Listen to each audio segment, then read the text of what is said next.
Hi there guys, so there has been some more sad news in the sport of boxing. Australian boxer Dwight Ritchie has died aged 27 after a freak accident during a sparring session. Now he is named the Fighting Cowboy and he was helping light middleweight Michael Zarafa as he prepares for Australian Jeff Horn. Now during the sparring session, Zarafa hit Ritchie with a body punch before he walked back to his corner and then collapsed. And his promoter and friend Jack Ellis has had this to say on Facebook on Saturday.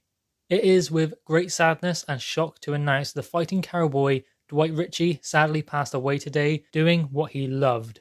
It's unbearable to accept the tragic news that has just surfaced. Dwight will always be remembered by the boxing fraternity as one of the brightest talents in Australia, whose fighting style embodied exactly how he lived. R.I.P. Cowboy, you will be forever missed.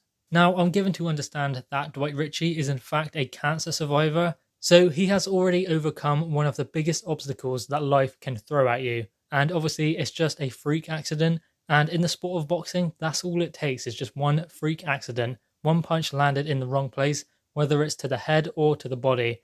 I mean, it's a great tragedy, and it is a great sadness that we have to deal with another death in the sport of boxing because I've said it so many times before in previous videos, boxing saves more lives than it takes. It can save people from going down the wrong routes and save them from a life of crime. But you cannot ignore the fact that people are losing their lives in the sport. So what does that mean? That means that we have to tighten things up in the sport of boxing. That means things have to improve. Some things are with the WBC having testing with VADA and things like that, but that's the drug side of it. What about the side where fighters are allowed to get in and compete when maybe they shouldn't? Some medical tests maybe need to be a little bit more stringent and a little bit more strict to prevent the fighters from getting harmed, because a fighter will never quit, a fighter will never give up, and that's in and outside of the ring, because they've had to show as much heart and tenacity to get there as they will show in the ring. So if you think how hard it is to become a professional boxer and continuously put yourself through that kind of training, they are never going to quit in any walk of life. And that's just the truth about a fighter. That's how they are made up. And that's why we admire them so much, but that's why also we have to look after them as well. And that just means the entertainment that they offer us needs to be reciprocated by making sure that they are safe in the ring and outside of the ring as well.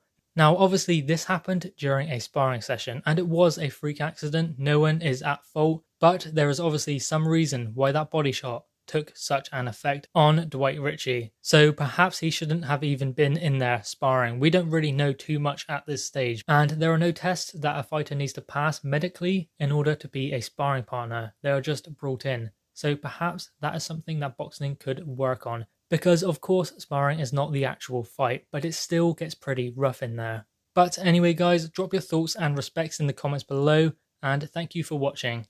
Thanks guys.